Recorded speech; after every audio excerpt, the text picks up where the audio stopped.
Hello, everyone. This is Naomi Eccles-Irwin from FilmFestivalCircuit.com and the Assistant Director of the Portland Comedy Film Festival. Right now, we are gearing up for our Fall 2023 screening, which is going to take place on October 15th at the beautiful historic Clinton Street Theater in Portland, Oregon. And today we are talking with one of our participating filmmakers. Craig Trumbo is the director, creator, writer, and editor behind Resistentialism. Craig, thank you so much for meeting with me. Great to be here. Thank you.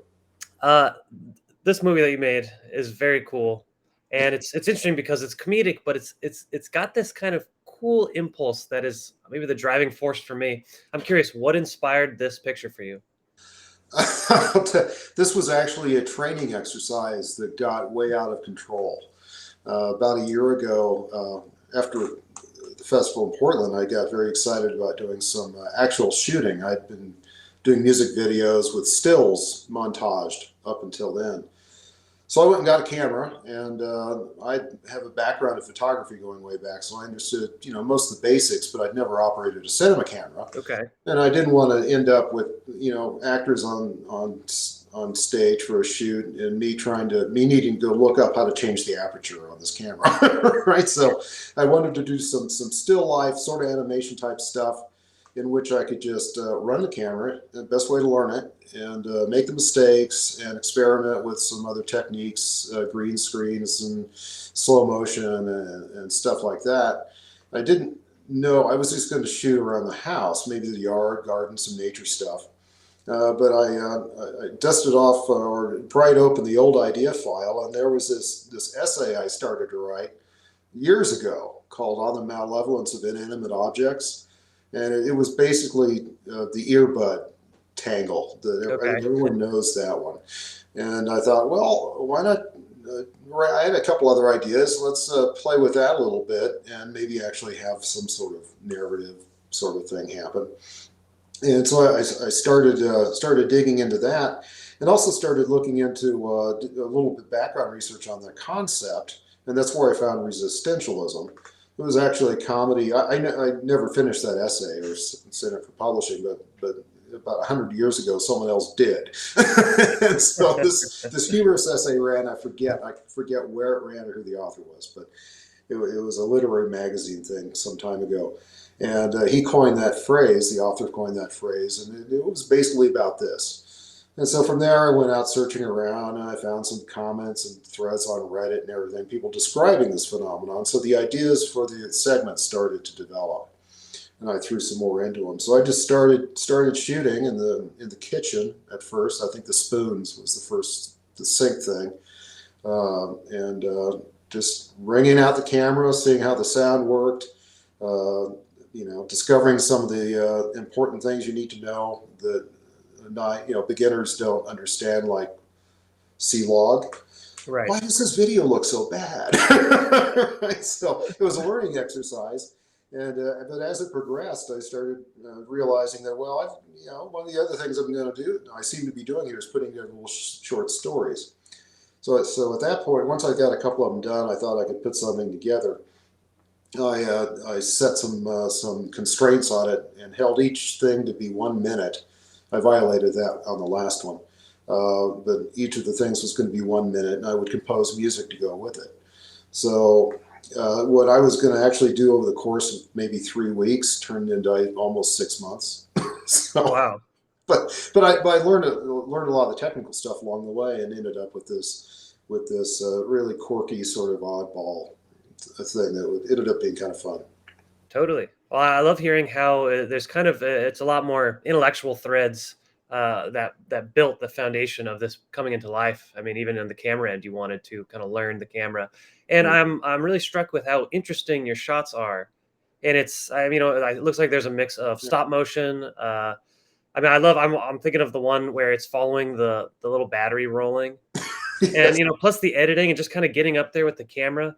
There's something really meditative and transformative about it, and it's certainly aided Oh. by the editing and by the weird, the scene where the guy's screaming over the paper jam and he like Mm. morphs into King Crimson and all these weird things. I'm curious if you can talk a little bit about the mantra, because this started as an exercise, but you definitely have your own distinct aesthetic when it comes to this. What was kind of the background with the editing and the filming? Yeah, editing was also a good learning experience. I'm doing video editing for a while, but this was the first time I put together a really something I wanted to flow and have some consistency and a vibe throughout. So that was really, the editing of this was really fun. I think I'm still on this one, was still motivated by the approach I used on the music videos that I'd Okay. had in the past, because it was to be integrated with music. And I really enjoyed composing the music that went with it, and got a lot of kicks out of some of it. So I think that was sort of the aesthetic that I was still carrying forward. Just a quick snippet, music videos almost, because they are music videos in a way, Right. and stand on their own. The break point where it actually became something that I thought could be viable in festivals anyway, was when I realized that if I just ran these 12 things out next to each other, it would really be tedious, right? And maybe interesting, but tedious. And that's where I wrote the 1 minute bits with the three actors. Okay. Yeah. And if it weren't for that, they just knocked it out of the park. I mean, seriously. Um, and if not for those segments, I think it wouldn't have been nearly as interesting at all. So it really sort of ties the room together, as they say. So a lot of firsts in this, first of the camera equipment, first in that kind of editing, first working with actors as well. So I'm very new to all this, so it's always a growth experience. So. Well, that's awesome, and it's cool that you got to experience all these different firsts in a single film. It's interesting. This is not narrative really strictly, but it does have a very nice pace, something that I think usually matters with narrative. And it's interesting that you're talking about these little segments, these little pockets, and they're basically their own music videos. And I can see that upon reflection, but the experience of watching it, the pace is so good and the flow is so good that you don't really realize that it's, especially because I think owing to the topic, keeps feeding back into this central idea. It feels very unified. Can you tell me a little bit more about what the writing process was like for this? Okay, you pulled it from an essay, but then you're writing these bits for actors, and what was that like? Well, the introduction, for example, was mostly taken from that original essay. Okay. So I wasn't staring at a blank sheet of paper, right? Right. So I had a little bit of a kickstart there, and that's always really helpful. From there, when I approached each one of the 12 segments, of course, I wasn't writing dialogue. It Right. was sketching action and planning how the shoot would go. What's the camera going to do? What's the lens? What's the light? And all of that stuff. So all of that was really more of a technical exercise, I think, than anything else. And I storyboarded each one crudely, but I didn't have to do anything. I didn't have to share this with anyone else, Right. so I could just do ugly sketches and put, how am I going to do this? What's going to happen next? And it seemed pretty easy once I had an idea for each one has a sort of mini story to it. I mean, I'm not sure you can really see there's an arc of a narrative in each one of those 12 things, but some of them have more than another. So there's a beginning and an end and some kind of middle in between. So there is sort of a story on each one of those. And what sort of helped group them together and I think achieved a much better flow through the entire piece was grouping into those three segments. Things that fall, things that disappear, Right. and machines, the ghost of the machine idea. And once that's about the time where I got to the point where I thought, well, we need experts to come in and explain just what's going on, this horror in each Right. one, horrible dimensions, and that's when I wrote the script for the actors, and Okay. that actually come to think of it, that was blank sheet, and I knew some of the ideas that I wanted to pull in, quantum physics. Right. Aristotle and Nietzsche and some of that stuff. And about that time, Chat GPT was coming out, and I've been toying around with that, just not for any purpose, but just Right. this is stupid, or this is interesting, or scary, or whatever you want to say about it. And so I threw out these characters and gave the Chat program some guidance on what I wanted to have this person talk about. Talk about physics, use these ideas, da da da. or philosophy, and you compare these two philosophers. What's Aristotle and Nietzsche have in common? I know who they are, basically what they were about, but Right. I couldn't sit down and write an essay comparing and contrasting their ideas. In any, it would take 6 months at least, and then it would be bad.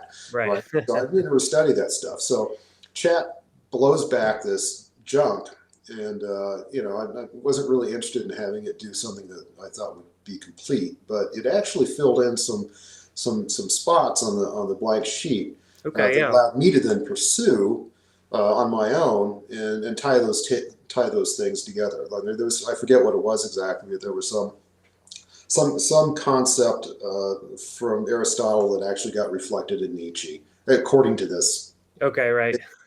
Right, but it sort of makes sense. So from that point, it just became writing the narratives and the work. Totally. They were each short, so that wasn't too bad. And then the actors that came in, I encouraged them all to sort of own this and Right. ad lib, and they did.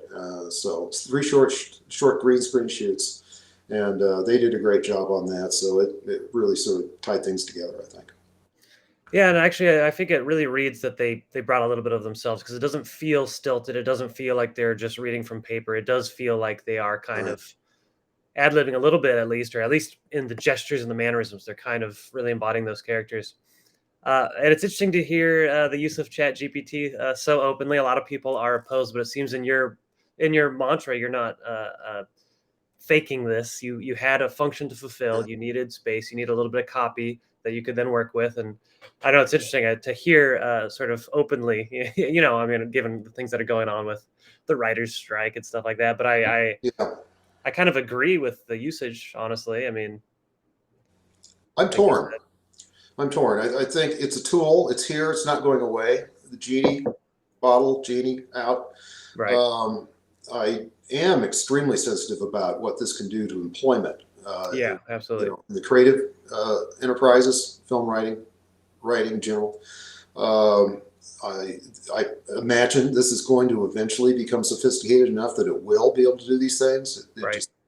So it is of great concern, and so in my use of it in getting some ideas for those short scripts, I think that's okay. That kind of thing is okay, because I'm using it as a research tool, not a production. Right.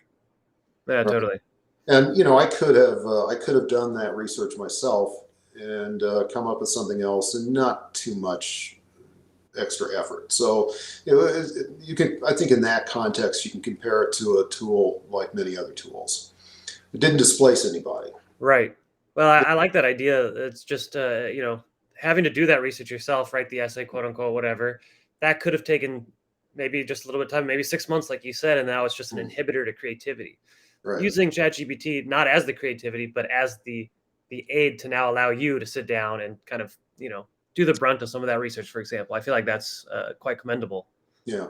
Now the other aspect of AI that I used was Midjourney, and the other I forget the image generation. There's 2 of them Okay. I used, and that's much more in my mind in a gray zone in terms Okay. of how I use that and the potential effect.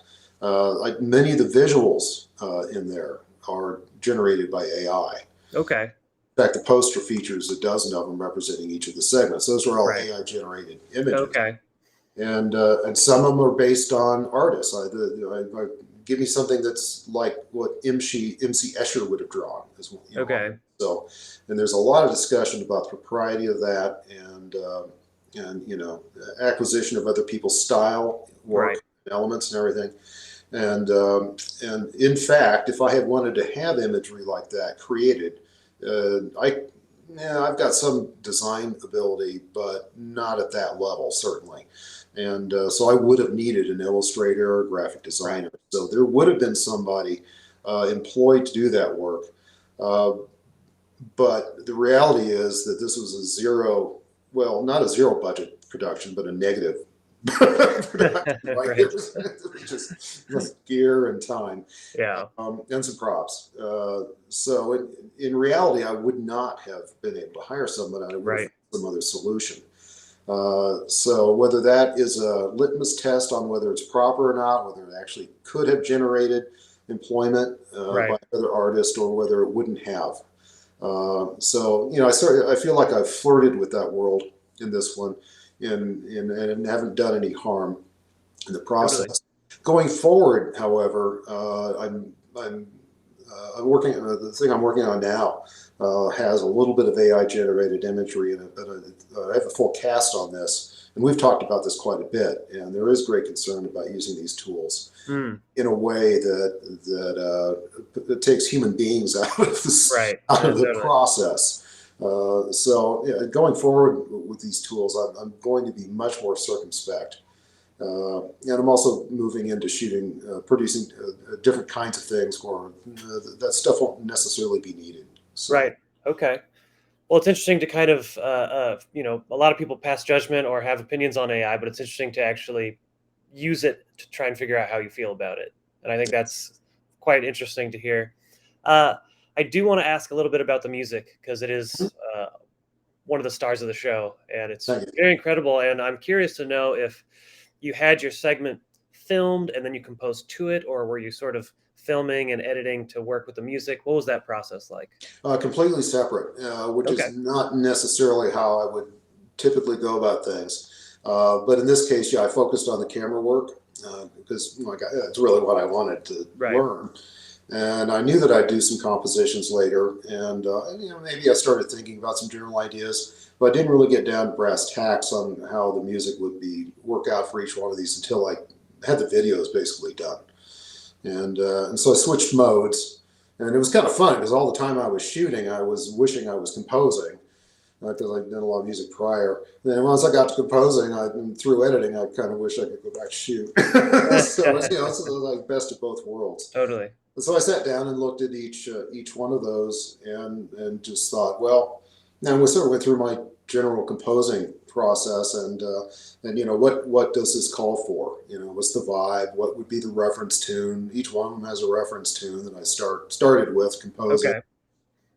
built away from to get the vibe, and so that was just a ton of fun. I mean, I really loved doing that. Played a lot of it. A lot of it's in the box and virtual instruments as well, and mixed and all of that. Did all the audio on it, and what really ended up being enjoyable was the variety of musical genres I ended up Right. exploring. I just I can't speak to the actual quality of the composition in terms of real music critique, but in terms of having fun and surprising myself, the one with coat hangers, or I've got the waltz. I never Okay. Yeah. I've never written a waltz. I was in band and orchestra in high school, and so I know what waltzes are, and I work with music quite a bit, so I'm not totally unfamiliar with this. I found a good reference track, and it was like, oh, okay, it's like that. So 1 minute waltz. I I really, I love that. really, I really enjoyed that one. Well, it really lends itself well to the images on screen, and it's just funny to think that this is such a low scale project, ultimately, budget wise, crew wise, and that represents a lot of firsts because I just think it shows that you've just put care into each of these aspects, and as a result, it all meshes so tightly. It's just sort of interesting to hear that you were. This is basically your starting board for camera work and all that stuff. Um, what did you learn from this process? What are some takeaways? Well, there's all of the. Try to make some notes on that question Okay, because there's a lot. a lot. Well, the technical, of course. Right. I've got a Canon C100 Mark Okay. Yep. II, and that's the best gear I could acquire, and it's a good camera. It does a lot of things, a couple primes, and so figuring out how those things actually function. The autofocus behaves in a certain sort of way. Exposure, do you want to be a little over, a little under? How's that work?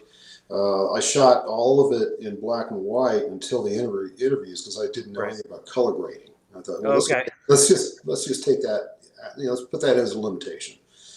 And so I eventually got to those pieces and did sort of some weird color grading, but appropriate for the for the piece. So all those controls. This was my first work with much green screen, and boy, you can make mistakes with that stuff. It's like you tell an actor not to wear green. That seems obvious, but then they show up in something sort of silverish. Oh, The geez. reflection picks up. It's Right. like, oh, now how do I fix that? So I did learn a lot about going in and scrubbing, and that tedious sort of, if I'd done it right the first time, I wouldn't have had to do this for the last 3 hours. Right. So there were those kinds of lessons in there. It was actually a pretty good experience in learning on laying out a short narrative. Okay. Yeah. Yeah, when I storyboarded these, I did it with the intention of what's the story here. Right, the one with the battery that falls. That was an interesting one because that actually happened to me Okay. not that long ago, and that was actually the battery. Well, not the battery because the original battery went down the drain, right? But it was a meat thermometer, and it needed a battery change. I took it out and had one battery of that size, and it was during the pandemic, so I wasn't about to go out and get another battery just for a meat thermometer. And it literally fell out of my hands and rolled across the floor and went down the air vent. It's like, that doesn't happen by accident. Yeah. Right. So anyway, so those narratives come in, and then it became a matter of narrative and technical visual problem solving on how to express those things. Doing a long tracking shot of an actual little battery rolling the length of the floor. Pros could do that. Right. But it would have taken me forever probably to get that right. So I had a 6-inch diameter counterweight that I wrapped in silver tape, right? Right. So which ends up being sort of kitsch, tongue in cheek in a way. Right. So solving those problems on how I would get onto film or digital, these ideas that I had in order to get through these stories was a really good learning exercise. Lighting as well. I've picked up some soft boxes, and I have lighting experience. I was a professional photographer early in my time on this rock, and about 10 years of that in photojournalism and newspaper. So I've have pretty good understanding Okay. Totally. for stills, but stills are different, right? They really are. There's a lot of things in overlap, but they are different. So figuring out how that was going to work, and also how the light was going to work with different aspects of the lenses, the camera, the frame rate. Right. I discovered if you want, good, a decent low noise on a high frame rate, slow motion, you need a lot of light. Right. Right. Well, I didn't quite realize what it was going to do to the shutter speed. So there you go. So those kinds of mistakes came along. There was some slow motion stuff. I never shot in slow motion, and some of that was done with a GoPro, which got high frame rate, and I've got a 15x macro lens that goes on it. So like the opening shot on the garden hose thing where the sprinkler comes up, that was a GoPro. Okay. And it works. I like that little camera. It works well for some very specific situations. Totally. So experimenting around with those, and then the music, of course, figuring out how to compose these little ditties to go with the visual flow of these things, and then putting it all together so it flows all the way through in a way that's at least reasonably pleasing. And that was actually, the music was actually an excellent learning experience for me putting these together, because I'm also attempting to work my way into the sync licensing world. And we have an enterprise here in Fort Collins called the Music District, and they're supported by a local philanthropist, and they do widespread education and support for musicians. Okay. So I'm right now I'm in a class there on sync licensing. So each one of those pieces taken out of the film would be potentially sync. Right. And so I'm hoping to sort of build on that composing experience and get sync representation, so I can maybe place a few songs in order to pay for these films. Totally. Well, that's awesome. You have a lot of good actionable kind of tips and tricks there. Yeah. which is leading into my final question, which is tell me a little bit about that new film you're working on. Right. We're shooting one last short scene in a couple weeks. Otherwise, it's in post. Oh, excellent. Yeah, I'm doing the sound sync right now, and by the end of the month, I'll be through first cuts to work with the co-director on edits and putting it together, and then starting to work with a fellow musician composing the soundtrack. This is a narrative drama, sort of a psychological, abstract noir thing, dystopian. That sounds great. Set in the maybe not distant future, but the story involves two sisters who are grappling with the realities of a dystopian situation with respect to the overturning of Roe v. Wade by the Dobbs decision. And in this storyline, I don't mince words on this, the forced birth crowd movement has taken control of everything, right? Judiciary. So if they find a woman they know if women are pregnant, they monitor, spy on people. If they have any inkling that a woman might be inclined to terminate her pregnancy, they apprehend her and interrogate her to see what's going on. And if they have concerns, they send her off to a place called Sanctuary, right? So it's kind of a parallel construction between two sisters, Beth and Paula. Paula's going to go help Beth with this procedure with the medication abortion, and but they're surveilled, and she gets picked up and interrogated. So meanwhile, Beth, and this is a timeline flashes forward and backwards, non-linear setup. Meanwhile, Beth is picked up and ends up going to Sanctuary. So we follow the two sisters through their different experiences, one in the interrogation, the other in Sanctuary, and what happens to each of them at the end. So it's called Tierra y Molan, which is I wanted to build each thing I've done. I've reached back into some deep cuts on films in the past and pull out homages. I mean, it's compulsive. Resistentialism has probably 25 of them. Okay. I'm salooning Kubrick, I think, 5 times in there, for instance. So anyway, I wanted to have a language to be used in Sanctuary that was foreign and unusual. Frank Herbert did that in Dune, right? Okay, right. For example, the whole and Clockwork Orange, right? So that kind of thing. And so I went looking for concepts, and I thought the plot has the character Beth being released at the end at full term, right? Maybe released. No spoiler alert there. But so I went looking for languages, for that phrase. So I just went to Google Translate and started kicking around, and Gaelic came up. Oh, okay, yeah. Yeah, and I wanted something that was going to be Arabic in terms of the lettering, so the typography would be approachable, right, readable, even if you couldn't understand it was. So that's Gaelic for midterm approximately. Very cool. I should take care of explaining that very often, because I want the audience to have to go try to figure that out. Right. It's hard to find. Yeah, right. It's pretty, unless you know what to look for. It's hard to figure out just what that means. Right. So that's kind of it's a nice little teaser sort of thing to have built in. Excellent. But visually, I'm also stretching on this one, not only in terms of using actors. We've got 8 people involved, terrific local actors.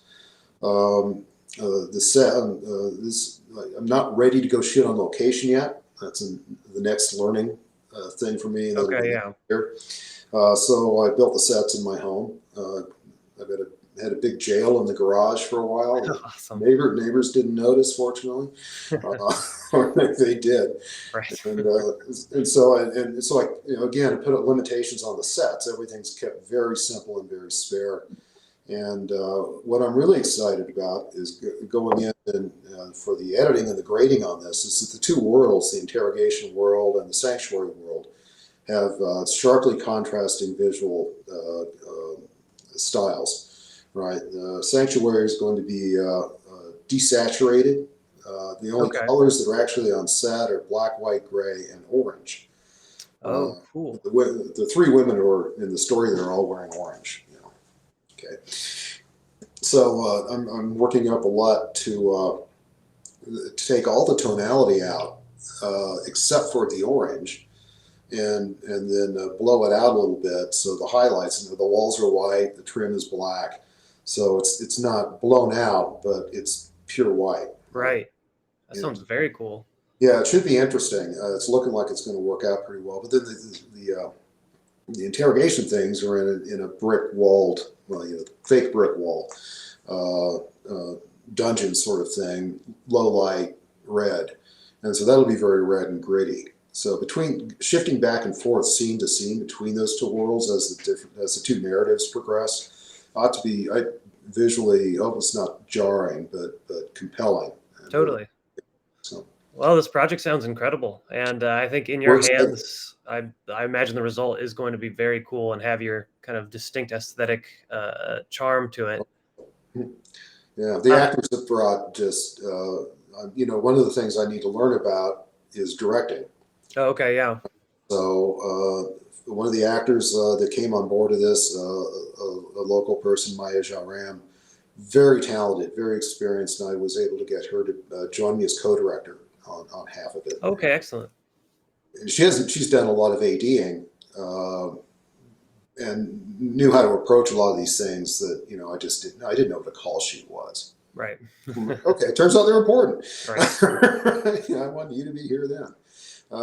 So watching her direct that half, she did the Sanctuary scenes. I should have been paying her tuition, on top of her acting commission. So learning how to work with actors and direct them is something that I'm really keen on getting much better at for the projects to come after this. Excellent. Because they kept asking me, "Do you have any notes?" No, I think you're doing great. That's what Yeah. Do you have any notes for me, the director? Yeah, directing and shooting at the same time, and doing the sound. Right. He's got a lot of balls in the air right there, so it's easy. It was easy for me to just let the actors run. Totally. And shoot it sort of photojournalistically, right? Back in the day, as a still photographer, you go into a situation, things that would be happening, and you pick lenses and cameras and positions and go for moments. Right. So they would run the scene several times, and I would just sort of work the room with the camera and a couple of lenses. Okay, yeah. And that's not. And Maya took a very different approach in shooting her side of the things, in which she sketched out precisely what each shot was going to be. Right. And I knew I wanted to get, but I was fluid in going after it. So learning how to better plan and execute those precise approaches. Not that you don't want to sometimes just go with flow, right? Because you can get some really interesting accidental stuff there. But be a little bit better at directing and specifying those precise shots and then executing them clockwork-wise, while being able to tell the actors what you want out of them. So I'm engaged in a lot throughout all this. I've been engaged in a whole lot of personal learning.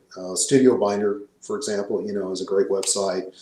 Great, short primers on, what they've got one. What's a call sheet, right? Or blocking and all of those things. So directing is one of the next things I'm going to look into as this thing goes on through post. Excellent. Well, I'm very excited to see this. Hopefully next year, doing the festival circuit with this one. But in the meantime, I think people are really going to enjoy Resistentialism. And I'm excited to sit in, and do a dedicated theater screening of that movie, because it really blew me away. Well, thank you. And it's such a cool atmosphere that you create there. Thank you. Thank you. The world of Resistentialism is very cool, and I think, it's an interesting viewing at the Portland Comedy Film Festival, because I feel like it just takes a totally different approach to the humor. But I think it's going to be a nice change of pace, amidst, buddy comedies and that kind of stuff. And I can't wait to see the reaction. But anyway, Craig, it has been such a pleasure talking to you. Thank you. Always great to see more films from you, and definitely looking forward to this upcoming screening on the 15th. Hey, and thank you so much for all that you do out there, and the judges on these things. Seriously, Thank you. wonderful. So I'm very thankful that this ended up producing something that's going to get out there. Totally. Humble beginnings. Excellent. Well, always nice, and I cannot wait. I cannot stress enough. This next film sounds very cool. We have high hopes. Excellent. All right, well, take care for now. Thank you. Have a great day.